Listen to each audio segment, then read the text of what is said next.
has always been raised in a conservative household as a member of the Apple family. Throughout his life, he's been taught what's wrong and what's right, who he was allowed to love and who he wasn't. Above all, he was told what to be and how to be it.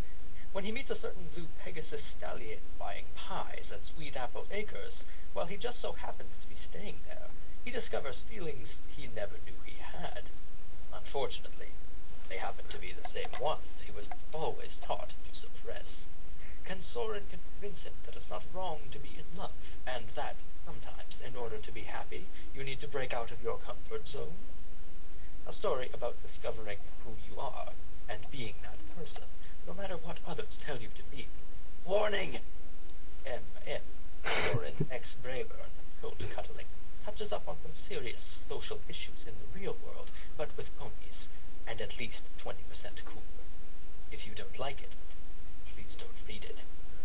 And that was the voice of Macron. And hey everybody, this is Digitrax83. And I'm here with a buddy of mine, Macron, and we're doing, if you haven't guessed it by now, a My Little Pony fanfiction reading, and this one is Social Standards by RadaVonVon. And we're gonna just jump right into this because his really sexy reading voice is really got me psyched to do this at like 1 in the morning. So we're gonna break it right into this. Social Standards by RadaVonVon, Chapter 1. I still can remember the first time I had the slightest inkling that I might be different than any pony else. It was a silly thing. Cousin Macintosh and Cousin Applejack had come to visit Appaloosa one summer. It was a really hot one, the kind of summer that makes you feel sticky all over, wanting to jump into a pool of ice water. The kind of summer where you'd do anything to get some relief, whether that meant eating something cold or going swimming, pouring cold water on your head. I've seen ponies do crazy things because of the heat. Dusty streets of Appaloosa were unkind to the sinuses in the summer, and the tourist ponies were prone to nosebleeds because of the dry air. One time I got one. Even though it was one time, my mother panicked and she acted like I was dying of something of the sort. Blood dripped around the floor while she struggled to find a towel. When we were even more of a frontier town back then than we are now, but for whatever reason, ponies insisted on coming and visiting, though they had always seemed to regret the decision to come and left straight away. It seemed this was always the case. No pony ever was truly happy. They always wanted something else, once they had gotten what they first wanted. Where the initial appeal was, I had not a clue. Appaloosa was a good town to me. She was my home, and I was proud of her. I wasn't afraid to show her that. But for some reason, some ponies just loved to show up acting all excited to be in the frontier and see the orchards. But unless they were AJ and Mac, they'd always leave after a day or two. And Applejack, when she was younger, was always really wishy-washy about stuff. One minute she liked the color blue, and the next minute she liked green, then she liked purple, then red. She just couldn't make up her mind, which I guess is why she ran off with those orange relatives of ours. I never met them, but they must have been real nice folks to let her stay like that. To let her stay there like that. Applejack liked to argue. That never changed. Even if she knew she was wrong, she'd keep fighting and struggling. You liked green, she liked blue. You liked cake, she liked pie. She'd even go as far as to change her opinion for 5 minutes just to fight. Big Mac didn't really change in his base personality as he grew older. He was always a big, gentle giant. The guy was smarter than he let off. Other people's opinions just weren't all that important to him. I guess which is why I think better than always worrying what others think about you. When you asked him something, he'd think for a second, then answer with either yep or nope. And that was that. Thanks, Macron. Shit, lost my voice. The two contrasted from black and white. Applejack, hot-headed, and Big Mac was always so cool and collected, not wanting to rush into anything and making decisions after a lot of thought and consideration. Applejack, though, that filly was aggressive and acted only on her impulses. The year that Mac and AJ came to Appaloosa, their mama was still pregnant with Apple Bloom. But that was a real tragedy. The two parents were great, and they raised some brilliant foals. A few years after Apple Bloom was born, they got in an accident with their apple cart, and they didn't make it out. That was the low point of our lives, I think. An eye-opener for all of us. Losing Uncle Johnny and Auntie Appleseed caused me to think more about my own life and my family. My father's name was Green Delicious, and my mother's was Apple Blossom. Aunt Appleseed and my mother's sisters, their mother being Granny Smith. My pops was a nice guy, and that's how I always liked to remember him. He was an honest, hard-working stallion. Simple. He had a black mane and a gray coat. Half the time he was so soaked with sweat his coat even looked black. He was one of the original settlers of Appaloosa, as I got to hear about the hundreds of times. Even if he was a nicer guy, you could almost never make him mad. If you got him mad, though, he'd be the scariest damn thing to ever leap out of your nightmares. Screaming, hollering, shouting, you name it, my dad was doing it if he was mad enough. My mom was a whole new story, though. Tiny little thing. But the most beautiful mare in all of Appaloosa. Long gold mane that spilled across her ears and neck and shoulders like rivers, and the prettiest orange coat you'd ever see. I swear it sparkled in the sunlight sometimes. In the morning she'd always cook these pancakes with hunk of apples cooked right in the batter. Real thick, starchy things. You couldn't even try to eat 'em without a glass of milk. They were my dad's favorites. We were all pretty close, Mom and her sister and Dad and Uncle Johnny and me and AJ and Mac. Maybe that's why when my aunt and uncle died, every pony changed so much. Jack got all mature, and Macintosh kind of just stopped talking altogether. So after that, when they did come to visit, they were always so dull. Growing up too fast does that to anyone, I suppose. This particular summer that my cousins would come to visit would be the start of a string of seemingly random events that would ultimately lead up to where I stand now. But I was just a fool. I didn't know any better. Whether destiny exists or not, life sure is funny sometimes. We've been discussing something trivial that fools often spoke about in order to try to sound more grown up. Marriage. No, okay. Now, obviously, fools don't understand the implications of the topic, but spoke about it anyways. Applejack was insisting that she was going to marry Macintosh because of all the other boys were nasty and had cooties anyway. Macintosh was, unsurprisingly, complacent about the whole ordeal and shrugged it off. "Hey," I interrupted smugly, crossing my front hose over my chest. "What if I want to marry Macintosh?" I protested. "There's nothing wrong with that, right?" Dude, this is after this line, it's you. Applejack wrinkled her freckled nose. Colts can't marry their coats. Wow, that's fucked up. She insisted, rolling her eyes. Every pony knows that.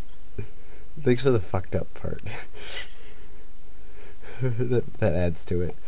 "Why not?" I cocked my head to the side in genuine confusion. Because that's just how it is. Applejack muttered. Yes, Braeburn, how dope can you get? She groaned out exasperatedly, waving a hoof at me. I still didn't quite get it, so I stood up and put a hoof in the golden doorknob leading from my room to the hallway. Ways were a muted, warm shade of red. The floor and molding made a dark, polished wax oak that ran horizontally against the warm, natural grain of the wood itself.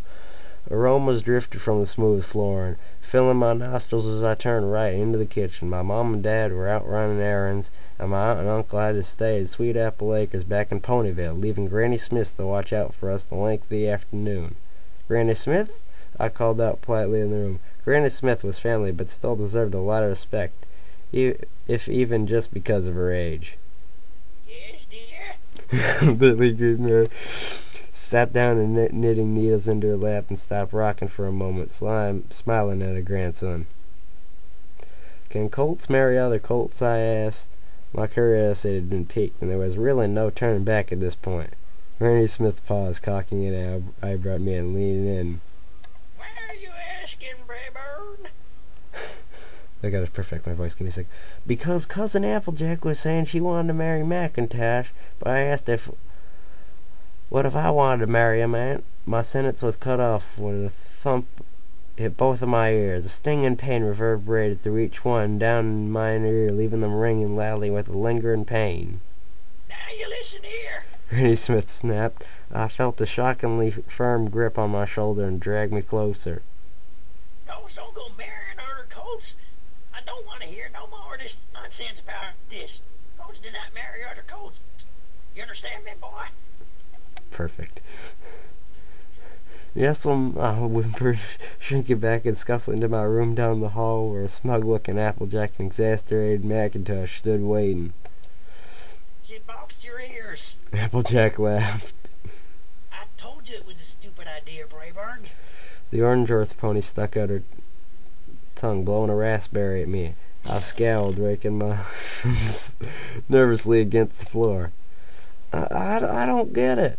Why can't colts be with other colts? I persisted to Applejack. I felt tears rising behind. Especially don't go around asking these sorts of questions. AJ informed me, as though she were speaking to someone far younger than she. Granny Smith's doing it to me, and she's doing it to Mac, and she's probably going to do it to Apple Bloom. Aren't grannies supposed to be nice? I asked, recoiling slightly. Granny Smith is nice. You're just a dodo.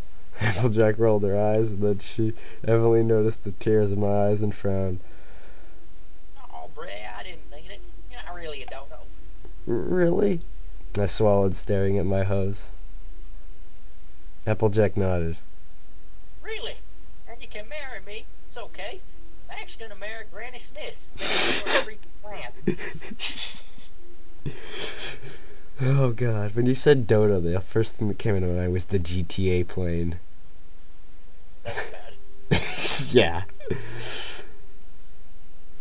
Okay, I mumbled. I'm still not sure I wanted to marry Applejack. The rest of their trip, I said nothing of what had transpired. I kept my head low. When asked a question, I answered. I played with Macintosh and Applejack like I always did, but the question still nagged at the back of my mind. Why couldn't two colts get married?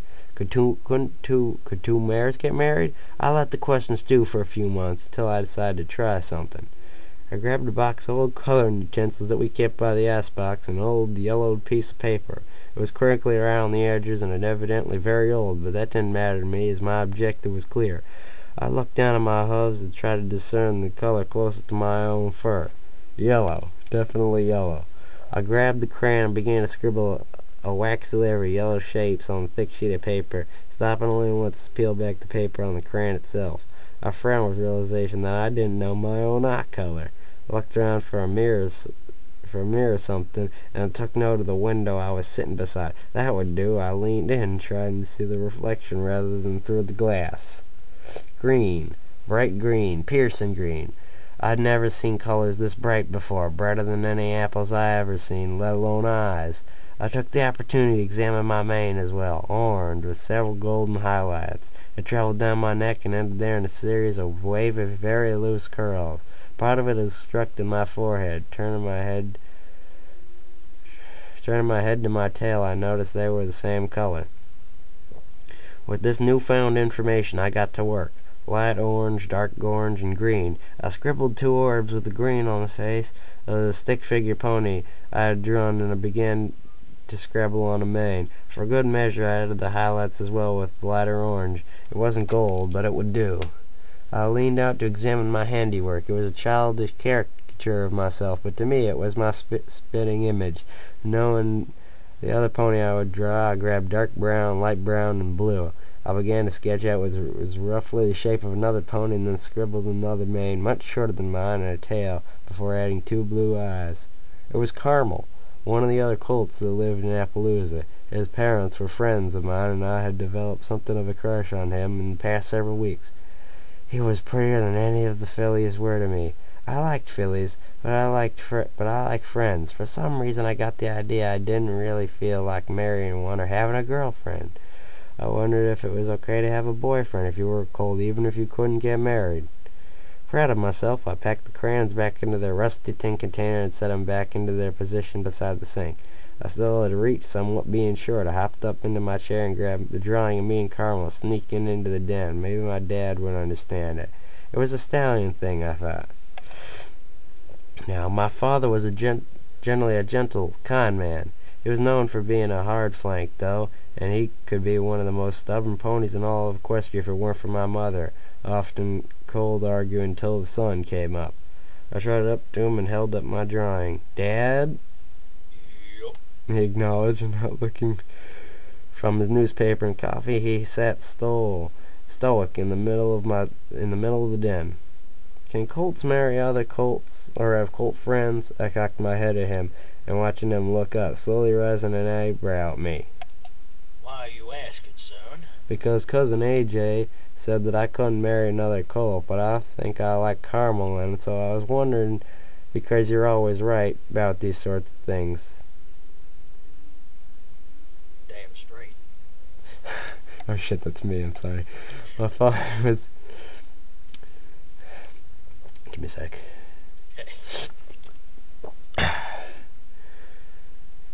My father was silent for several seconds. He folded his paper slowly. Oh shit, it's getting real. Setting it in his lap and took a sip of his coffee, swallowing audibly.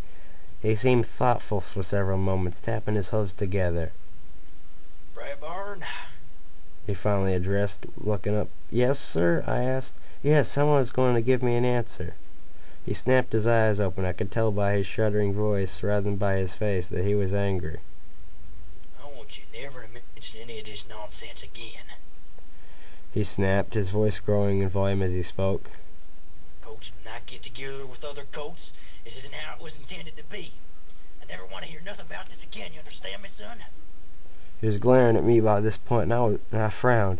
Yes, sir." Go to your room. I dashed away, my blood cold. It was a miracle he hadn't hit me like Granny Smith had. Sometimes I still couldn't hear quite right. Immediately I crumpled up my drawing and dropped it in the wastebasket. This hadn't been a good idea at all. I briefly wondered what exactly it was that I had done that was so wrong. Maybe only big ponies understood it? It was one of those rules. That's what it had to be. I heard the door open and close again. Then a familiar vibration through the house.